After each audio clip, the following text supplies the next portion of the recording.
So Tamil Nadu పరిస్థితి ఏంటి? Deputy CM Trisha ఆయన ఐ డోంట్ నో అండి, అది నాకు తెలియదు. కానీ తమిళనాడు నేను అన్నాను అన్ప్రెడిక్టబుల్ అని, కానీ ఇంత అన్ప్రెడిక్టబుల్ అవుతుందని నేను నిజంగా నేను ఊహించాను. కూడా షాక్డ్ అండి. ఎందుకంటే మీతో ఈ డిస్కషన్ చేస్తున్న ప్రాసెస్ లో నాకు ఇంకా ఈ తమిళనాడు పాలిటిక్స్ గురించి ఇంకా బెటర్ గా తెలుసుకోవడానికి అని చెప్పేసి I started digging this podcast అనమాట. కూర్చొని పుస్తకం చదివే బదులు మనం జనరల్ గా చేసుకునే పనుల మధ్యలో మనం అక్కడ వింటే ఇంకా బెటర్ గా ఉంటుందని కొంచెం వెరీ ట్రస్ట్ వర్తీ అండ్ అక్కడి విషయాలు ఇంకా పారదర్శకంగా చెప్పే చాలా మంది అనలిస్టులు ఉంటారు కదా, సో వాళ్ళ పాడ్కాస్ట్ వింటున్నాను.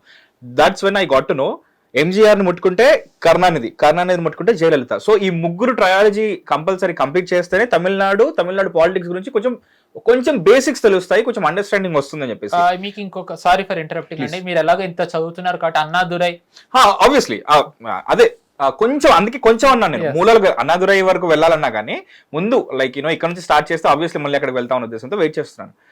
సో ఈ ఎలక్షన్స్ నేపథ్యం కూడా లైక్ నేను ఎలాంటి దగ్గరకు వచ్చానంటే ఇంత అన్ప్రెడిక్టబుల్ గా ఉంటుందా తమిళనాడులో పాలిటిక్స్ అనేది అనే స్టేజ్ లో వచ్చాను. అలాంటి టైంలో లైక్ విజయ్ అనే పర్సన్ టీవీకే అనే పార్టీ పెట్టి అతని ప్రచార శైలి కూడా, అతను వేసుకుంటున్న బట్టలు కూడా, ప్రచారం చేస్తున్న కాన్వాయ్ పై నిలబడడం కూడా, పొజిషన్ కూడా అన్ని కూడా షాడో పాలిటిక్స్ ఆఫ్ ఏపీ లాగా అనిపించింది. సో అదే జరుగుతుంది అనుకున్నాను. కానీ but there was this one statement by Vijay Thalapathy అనుకుంటా ఇప్పుడు పేరు, ఏంటంటే మిమ్మల్ని వేరే పార్టీ జెండా మోయనివ్వనని ఏదైతే అన్నారో ఆ స్టేట్మెంట్ చాలా బలంగా నిలబెట్టి మొత్తానికి సర్ప్రైజింగ్ గా 100కు పైగా స్కోర్ సాధించారు. నాకైతే చాలా ఆశ్చర్యంగా ఉంది ఇది. ఐ థింక్ ఆయనది ఏదో ఒక సినిమా కూడా ఉందనుకుంటా అండి, ఆయన ఏదో ఇలాగే ఫారెన్ నుంచి వస్తారు. అవును, ఆయన ఓటు హక్కుని వినియోగించుకోవడానికి వస్తారు, కానీ తీరా ఆయన ఓట్నే ఎవరో వేసేస్తారు. సో అప్పుడు ఆయన పాలిటిక్స్ లో దిగుతుంటారు. సో అదే జరిగింది సినిమా టు. ఆయన అనుకున్నారు మరి అనుకోకుండా కానీ ఆల్మోస్ట్ అటు ఇటుగా సిమిలర్ అనుకుంటే ఇఫ్ ఐఎమ్ నాట్ రాంగ్. నేను అది కొంచెమే చూసాను, ఒక్కసారి అంత గుర్తులేదు. నేను కూడా ఆ సీన్ వరకే చూసాను. కానీ ఒక్కటండి, విజయ్ ని అప్పుడే మనం అంటే ఆయనని we really have to appreciate what he did. ఎందుకంటే సినిమాలో చూపించినట్టు he was one man army. అవునండి, వన్ మ్యాన్ ఆర్మీ నిజానికి. Very short span. అది రికార్డ్ ఓన్లీ మన తెలుగు రాష్ట్రాల్లో ఎన్టీఆర్ గారికి మాత్రమే ఉంది. 9 నెలల్లో సీఎం, పార్టీ పెట్టిన 9 నెలలకు సీఎం అవడం అనేది. అంటే ఇప్పుడు ఇంకా సీఎం ఇక్కడ ప్రమాణ స్వీకారం జరగలేదు, but almost CM candidate fix అని చెప్పేసి అంటున్నారు. డిఎంకే వాళ్ళు 10-11 వాళ్ళు మొత్తం టెంట్లు తీసేశారు. అవును, సో వాళ్ళే ఫిక్స్ అయిపోయారు డిఎంకే వాళ్ళు. అంటే నిజంగానే చాలా షాకింగ్. ఎందుకంటే విజయ్ ఇంటర్వ్యూలు ఇవ్వలే, ఆయన ఒక్క ఇంటర్వ్యూ ఇవ్వలేదు. ఆయన సభలు చేసుకోవడానికి డిఎంకే అనుమతి ఇవ్వలేదు. అండ్ ఆ జరిగిన సభల్లో కూడా ప్రాణ నష్టం జరిగి మళ్ళీ నెగటివిటీ వచ్చి, అండ్ జనరల్ గా మనకి ఇన్ని ఎలక్షన్స్ చూసి మనకు ఊహాగానాలు ఉంటాయి. ఇతను క్రిస్టియన్, సో ఈ ఓట్ బ్యాంకే పడుతుంది, సో ట్రిచిలో మాత్రమే గెలుస్తాడు, ఇక్కడ నుంచి పోటీ చేస్తే, ఇలాంటివని అనుకున్నాం. కానీ వార్ వన్ సైడ్ అయిపోతుంది అస్సలు అనుకోలేదు. ఇక్కడ కూడా నేను మీతో ఒకటి అన్నాను, మీకు గుర్తున్నట్టయితే విజయ్ అన్ని సెక్టర్స్ ని కవర్ చేశారు. బ్రాహ్మిన్స్ కి టికెట్లు ఇచ్చారన్నాను, ఆయన చర్చ్ కి. లాస్ట్ అనాలిసిస్ లో కూడా మీరే చెప్పారు, సరే అక్కడికి వెళ్ళి నా పేరు జోసెఫ్ విజయ్ అని చెప్పాడు, కానీ తర్వాత వెళ్ళి మళ్ళీ గుడికి కూడా వెళ్ళాడు. నేను ఆ పాయింట్ ని కూడా పట్టుకొని ఏమన్నా విలీనం చేస్తారా లేకపోతే పొత్తు పెట్టుకుంటారా అనే దీంట్లో కూడా ఆలోచించాను. అవసరమే లేకుండా అసలు లైక్ అసలు నాకు తెలిసి తమిళ సరదాగా అక్కడికి వెళ్ళొస్తే ఏ విధంగా సెలబ్రేట్ చేసుకుంటారో అనిపిస్తుంది. ఇప్పుడు ఆయన ఏదో సినిమా జననాయకన్, ఆయనకి సినిమా ఇంకా అవసరం లేదు, ఆయన చూపించేశారు. ఆయన truly commendable. Everyone has to appreciate from all corners, ఎవరైనా సరే నిజంగా. ఎందుకంటే 4-5 దశాబ్దాలుగా కేవలం 2 పార్టీలదే చూసి వాళ్ళకి ఇంకొక ప్రత్యామ్నాయం లేకుండా ఎవరు వస్తారా అని ఆలోచిస్తున్న టైంలో నిజంగా సినిమాల్లో చూపించినట్టే హీరో కింద వచ్చాడు. హీరో అయ్యారు విజయ్. సో బట్ ఇక్కడ వరకు happy part. The challenging part నేను బెంగాల్ ఎలా అయితే అన్నానో ఇప్పుడు ఆయనకు మొదలవుతుంది. ఇప్పుడు సెకండ్ హాఫ్ అనేది ఇప్పుడు స్టార్ట్ అవుతుంది. ఫస్ట్ హాఫ్ బాగానే ఉంటుంది, నిజంగానే సెకండ్ హాఫ్ ఇక్కడ నుంచి స్టార్ట్ అవుతుంది. ఎందుకంటే సేమ్ మళ్ళీ I don't want take names of these political analyst, వాళ్ళు చెప్పింది ఏంటంటే ఇతనికి ఏమాత్రం ఎక్స్పీరియన్స్ లేదు. సినిమాల్లో పాలించడం వేరు, నిజంగా దిగి గ్రౌండ్ లెవెల్లో ఒక రాష్ట్రాన్ని పాలించడం వేరు. సో ఇతను ఒక జగన్ అవుతాడు, మళ్ళీ జగన్ అవుతాడని చెప్పలేదు, జగన్ అవ్వకుండా చూసుకోవాలి. బికాస్ జగన్ కూడా ఇదే జరిగింది. అతను వచ్చాడు, అతను గ్రౌండ్ లెవెల్లో ఎంత వర్క్ చేశాడో తెలియదు. వాళ్ళ ఫాదర్ అయితే ఒక లీడర్, సో ఆయనకు తెలుసు గవర్నెన్స్ ఎలా ఉంటుంది, ఎవరితో పనులు చేయించుకోవాలి, ఎక్కడ ఏం చేస్తే బాగుంటుంది. ఒక యూత్ లీడర్ నుంచి స్టార్ట్ చేశాడు కాబట్టి ఆయనకు అన్నీ తెలుసు. బట్ ఇతనికి అలా కాదు. ఐఏఎస్లో ఐపీఎస్లో ఇతన్ని అంత ఈజీగా బ్రతకనివ్వరు. సో ఇతను ఇప్పుడు నిలబడ్డం ముఖ్యం అని చెప్పేసి అన్నారు. ఇది ఎంతవరకు నిజం? ఒక్కటే, అది కరెక్ట్ అండి. అంటే నేను తెలుగుది నాకు జగన్ది ఏమైందో నాకు తెలియదు, but if I'm not wrong ఆయన దగ్గర చాలా అనుభవజ్ఞులు మంత్రులుగా ఉన్నారు, ఎమ్మెల్యేలుగా కూడా ఉన్నారు. బట్ డిస్పైట్ దట్ అయితే తెలియదు. బట్ ఐ థింక్ విజయ్కి వచ్చేసరికి ఇటువైపు చాలా నార్మల్ పీపుల్కి ఇస్తూ వచ్చారు, కొంత ఎక్స్పీరియన్స్డ్ వాళ్ళు కూడా ఉన్నారు. ఒక ఇంట్రెస్టింగ్ సిమిలారిటీ ఉందండి పశ్చిమ బెంగాల్కి తమిళనాడుకి. Mamata Banerjee sitting chief minister ఓడించింది ఒకప్పుడు ఆవిడ పార్టీలో ఉన్న సువేందు అధికారి. ఇప్పుడు స్టాలిన్ ని ఓడించింది కూడా ఒకప్పుడు ఆయన పార్టీలో ఉన్న నేతే. సో అంటే కొంతమంది అనుభవం, అంటే విపరీతంగా లేకపోయినా కొద్దో గొప్ప రాజకీయ అనుభవం ఉన్న వాళ్ళు ఉన్నారు. వాళ్ళు ఎలా లీడ్ చేస్తారో చూడాలి. అండ్ విజయ్కి ఇంక ఇప్పుడు ఆశ చాలా ఉంటుంది. తమిళనాడు ప్రజలు ఎలా ఉంటారంటే తీసుకెళ్తే అక్కడికి తీసుకెళ్తారు, లేదంటే ఇక్కడికి పడేస్తారు. వాళ్ళు మధ్యలో ఉండడం ఉండదు వాళ్ళకి, లేకపోతే అధిరోహణ అంతే. జయలలిత గారు ఒకసారి ఓడిపోయారు కదా, ఆ 2 సీట్లు ఎన్నో వచ్చాయని అంటారు. సో విజయ్కి ఎక్స్పెక్టేషన్స్ అంటే పీక్ లో ఉంటాయి ఇప్పుడు జనాలకి. సో ఆయన ఎక్స్పెక్టేషన్స్ అందుకోగలగాలి.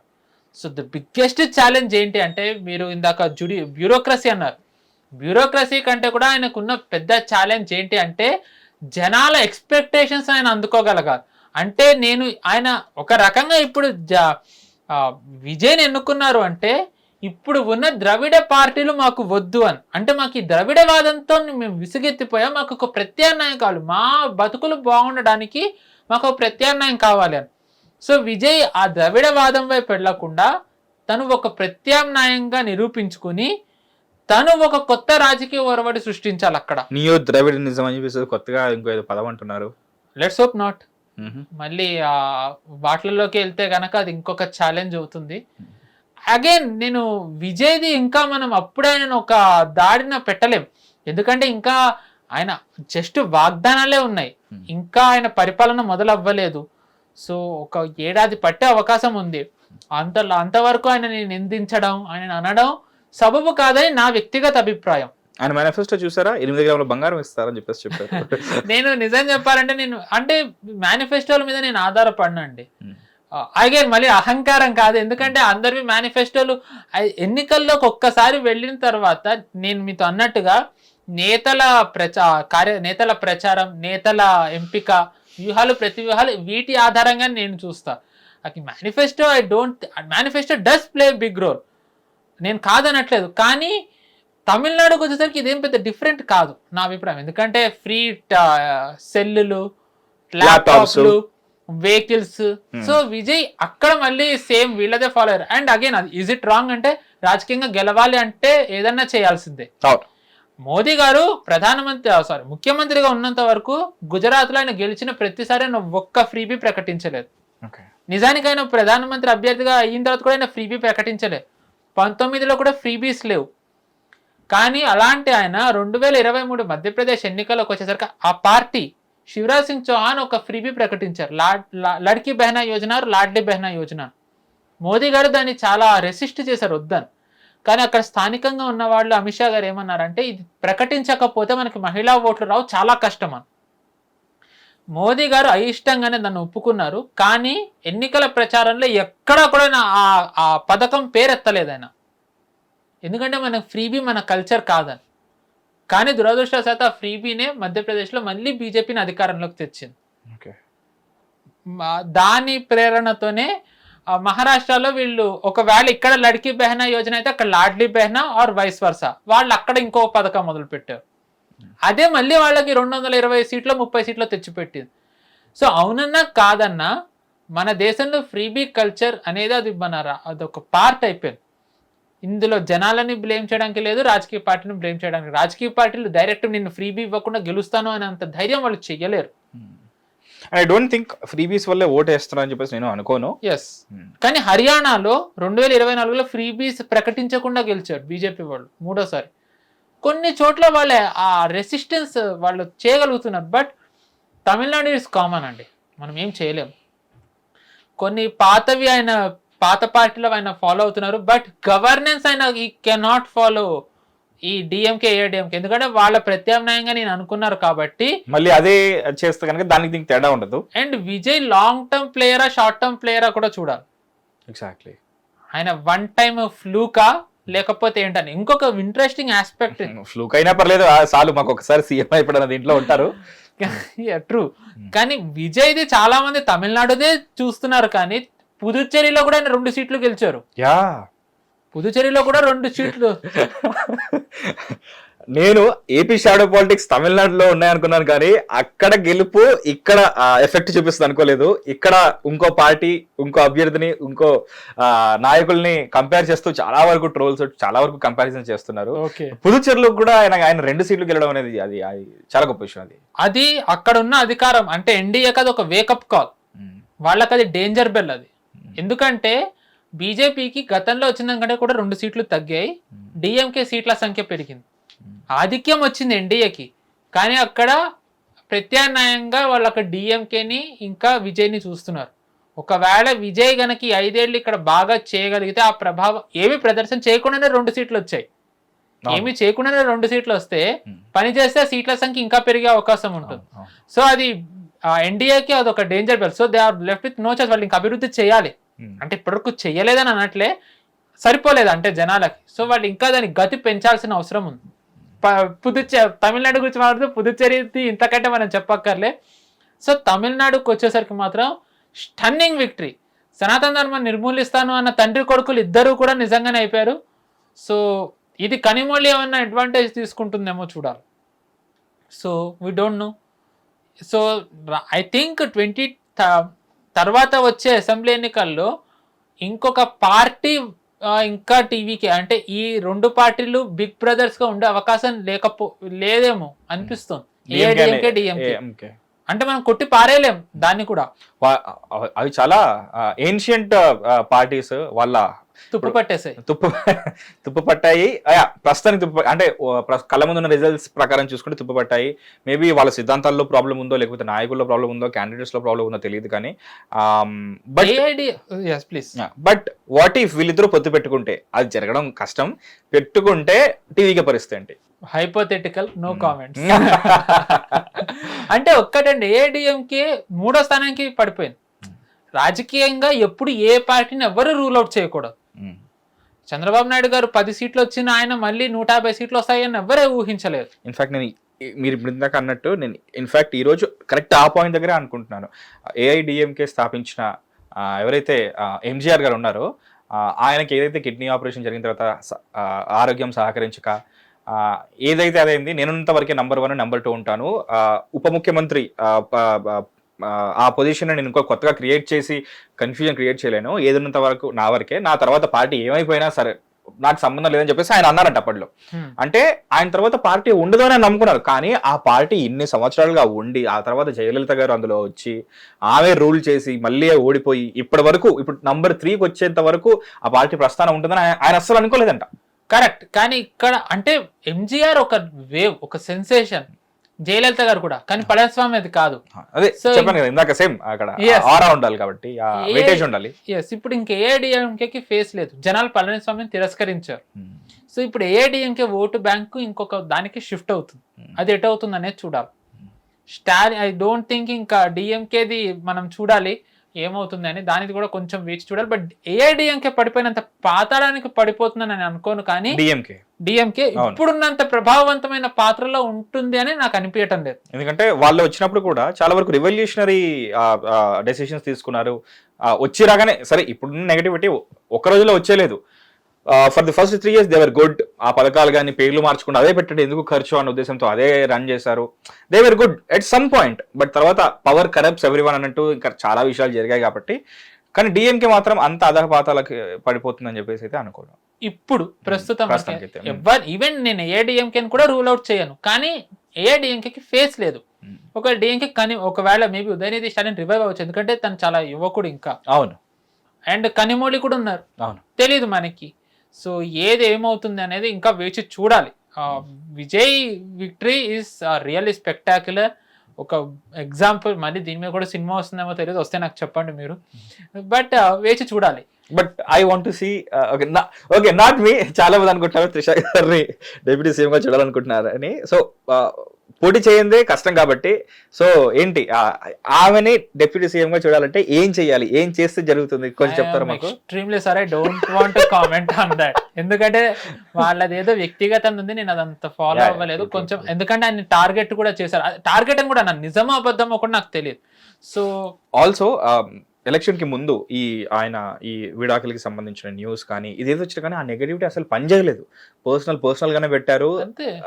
ఫైట్ గానే అంటే పెట్టారు. డిఎంకే మీద జనాలు ఎంత విసుగెత్తిపోయి 5 ఏళ్లకి జనాలు ఎంత విసుగెత్తిపోయినారో ఒక్కసారి గమనించండి అసలు. కారణాలు ఏవి ఉన్నాయి డిఎంకే అంటే ఇది ఇప్పటిది కాదండి, కొన్నేళ్లుగా వీళ్ళు ప్రత్యామ్నాయం కోసం ఎదురు చూస్తున్నారు. Who better than Vijay? మరీ వెస్ట్ బెంగాల్ లాగా 15 సంవత్సరాలు కాదు కదా, ఇంకా 5 ఏళ్ళలోనే విసుగెత్తిపోయేంతగా వీళ్ళు ఏం చేశారు? నేను అదే అన్నాను కదా, ఇది 5 ఏళ్లది కాదు. అంటే నేను అయితే ఒకవేళ ఇది కాకపోతే ఏడీఎంకే కాకపోతే డిఎంకే, స్టాలిన్ ఈ రెండు కాకుండా ప్రత్యామ్నాయంగా ఇంకెవరైనా వస్తే కావాలి బాగుండు కదా అని. మనకి అభివృద్ధి. అక్కడ తమిళనాడు స్టేట్ డెవలప్డే, కానీ ఇంకా జరగాలి కదా, మనకి బాగా రావాలి, మనది కూడా ఇంకా ఉండాలి. వీళ్ళు ద్రవిడవాదం అంటున్నారు, సో ఒక మార్పు రావాలని వాళ్ళు ఇంకో కోరుకున్నారు. ఆ ప్రత్యామ్నాయం లేకని అనుకోవడం, వీళ్ళిద్దరిలో ఒకళ్ళు కాదంటే ఇంకొకళ్ళు, ఒకళ్ళు కాదంటే ఇంకొకళ్ళు ఎన్నుకున్నారు. విజయ్ స్టేట్ కి పొటెన్షియల్ ఉంది కానీ లైక్ ఈ రెండు పార్టీలో మీట్ అవ్వట్లేదు. సో ఇంకో కొత్త నాయకుడు వస్తేనే బెటర్ అవుతుంది అన్న ఉద్దేశంతో ఇప్పటికే తమిళనాడు జీడిపి రాష్ట్రాల పరంగా జీడిపిలో ఐ థింక్ టాప్ 5 టాప్ 10 లో ఉంటుంది. ఇలాంటి మిస్ గవర్నెన్స్ లో కూడా ఇంత ఉందంటే నిజంగా గవర్నెన్స్ చేస్తే అది ఎక్కడికి వెళ్తుందో మీరే ఒక్కసారి ఊహించండి. సో ఆ పొటెన్షియల్ ని ఇప్పటివరకు వీళ్ళు సమంగా వినియోగించుకోగా, అంటే ఎక్స్ప్లోర్ చేయక ఎక్స్ప్లాయిట్ చేశారు. లెట్స్ విజయ్ దాన్ని ఎక్స్ప్లోర్ చేసి రాష్ట్రాన్ని ఒక మంచి గాడిన పెడతారని ఆశిద్దాం. ఎందుకంటే తమిళనాడు ఆర్థికంగా భారతదేశానికి చాలా ఇంపార్టెంట్ స్టేట్, రీజన్ కూడా. సో అది డెవలప్ అయితే ఆ ప్రభావం ఓవరాల్ జీడిపి మీద కూడా పడుతుంది. So let's hope Vijay does that. Hopefully చూడాలి ఆయన మంత్రివర్గం ఎలా ఉంటుందో, ఎలాగో ప్రమాణ స్వీకారం టైంకి తెలుస్తుంది ఎవరు ఉండబోతున్నారు, ఎవరికి స్ట్రెంత్ ఉండబోతుందో. Will jump to Kerala. Kerala చాలా ఇంట్రెస్టింగ్ అండి. కేరళది మనం మాట్లాడుకునే ముందర కేరళ ప్రభావం రాజస్థాన్ మీద ఎలా పడుతుందో మీకు ఒక చిన్న ఉదాహరణ చెప్తా. నేను మీ కింద చెప్పాను వేరే రాష్ట్రాల నుంచి అధిక వ్యూహాలు వీళ్ళు ఇన్ఛార్జీలు వస్తారని. మీకు సునీల్ బన్సల్ గారి పేరు, భూపేంద్ర యాదవ్ పేరు చెప్పాను. ఇలాగే కాంగ్రెస్ రాజస్థాన్ నుంచి ఒక నేతను తెచ్చి ఇక్కడ ఇన్ఛార్జ్ గా పెట్టారు వ్యూహకర్త కింద. ఆయన పేరే సచిన్ పైలట్. ఇన్ఫాక్ట్ పశ్చిమ బెంగాల్లో కాంగ్రెస్ కి 2 సీట్లు రావడం వెనక కూడా ఆయన వ్యూహాలే ఉన్నాయి. ఆయన సెలెక్టెడ్ పాకెట్స్ లోనే మనం ప్రచారం చేద్దాం, అక్కడే మనకి వచ్చే అవకాశం ఉందని అన్నారు. దానివల్లే ఇప్పుడు కాంగ్రెస్ కి 2 సీట్లు వచ్చాయి. అండ్ ఆయన వ్యూహాలే కేరళలో కాంగ్రెస్ గెలవడంలో కారణమైంది. ఈయన 2000 మామూలుగా రాజస్థాన్ ఎన్నికల చరిత్ర తమిళనాడులానే ఉంటుంది, ఒకసారి ఒకళ్ళు అయితే ఇంకొకసారి ఇంకొకళ్ళు. సో 13 నుంచి 18 వరకు బీజేపీ ఉంది. సో ఆబ్వియస్లీ ఆ ట్రెండ్ ఫాలో అవుతూ 18లో బీజేపీ ఓడిపోయింది. కానీ ఓడించడంలో జనాలకి వ్యతిరేకత, బీజేపీ మీద ఉన్న వ్యతిరేకతని దాన్ని యాంప్లిఫై చేయడంలో కాంగ్రెస్ ఒక వయబుల్ ఆల్టర్నేటివ్ అని చెప్పి జనాలను నమ్మించడంలో తెర ముందు ఉండి ఆ కాంగ్రెస్ నడిపించిన నేత సచిన్ పైలట్. కానీ ఆయనని చేయకుండా అశోక్ గెహ్లోట్ అని ఆయన్ని చేశారు. సో ఆయన కొంచెం వ్యతిరేకించారు, రిసార్ట్ పాలిటిక్స్ నడిచాయి, కానీ ఆయన బలం చేకూర్చుకోలేకపోయారు. దాంతోనే అశోక్ గెహ్లోట్ ఉన్నారు, దాని తర్వాత ఇంకా సచిన్ పైలట్ని తొక్కేశారు. సో దానివల్ల ఆయన ఏం ఎదగలేదు. బట్ కేరళ చేసి చూపించడం వల్ల నెక్స్ట్ రాజస్థాన్లో ఏమవుతుందో మనకు తెలియదు. సో రాజస్థాన్లో ఇప్పుడు బీజేపీ ఉంది, ట్రెండ్ ఫాలో అయితే గనక మళ్ళీ కాంగ్రెస్ వచ్చే అవకాశం ఉంది. కాంగ్రెస్ ఏ ఒక్క స్టేట్లో ఇంక ఇప్పుడు వచ్చినా వాళ్ళ మోరల్ టాప్కి వెళ్ళిపోతుంది.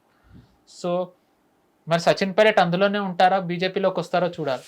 బీజేపీలోకి అంటే ఎందుకు అని అంటే కారణం ఉంది. ఈయన మాజీ రాజస్థాన్ బీజేపీ ముఖ్యమంత్రి వసుంధరా రాజే గారికి రిలేటివ్. అండ్ జ్యోతిరాదిత్య సింధియా మధ్యప్రదేశ్లో ఎవరైతే కాంగ్రెస్ నుంచి బీజేపీలోకి వచ్చారో ఆయనకి కూడా సచిన్ పైలట్ రిలేటివ్. మీకు ఈ రిసార్ట్ పాలిటిక్స్ నడిచినప్పుడు జ్యోతిరాదిత్య సింధియా ప్రయత్నించారు సచిన్ పైలట్ని తేవడానికి. సో ఛాన్సెస్ ఉన్నాయి, బట్ ఆయన ఒక మంచి ఆల్టర్నేటివ్ కింద ఎమర్జ్ అయ్యారు. So that is good for Congress and very danger for BJP. ఎందుకంటే ఇప్పుడు కాంగ్రెస్కి యువ నాయకులు ఎవరూ లేరు. సచిన్ పైలట్ ఒక యువ నేత కింద ప్రొజెక్ట్ అయితే అది బీజేపీకి ఒక ఛాలెంజ్ అయ్యే అవకాశం ఉంది.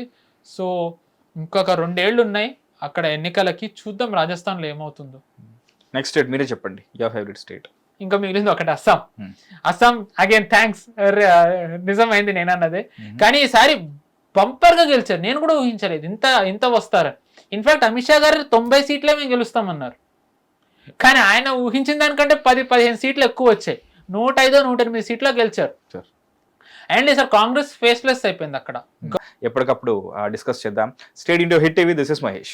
హిట్ టీవీ యాప్, ఇందులో short news, live news, entertainment shows, movies, digital magazines తో పాటు మీ జిల్లా వార్తలను కూడా ఫ్రీగా చూడొచ్చు. ఇంకెందుకు ఆలస్యం, వెంటనే హిట్ టీవీ యాప్ ని డౌన్లోడ్ చేసుకుని ఫ్రీగా ఎంటర్టైన్మెంట్ పొందండి. Hit TV app. Hit TV app.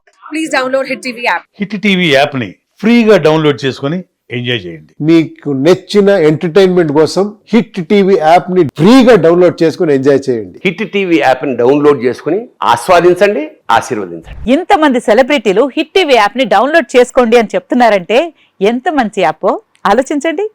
America America America అమెరికాలో చదవాలనుకునే వాళ్ళకి విశ్వసనీయమైన పేరు మన శౌర్య consultancy. UK Law 1 Year Masters. UK Law 1 Year Masters. 2 years work permit up to 5 years visa. Contact Saurya Consultancy. Contact 89851 89851.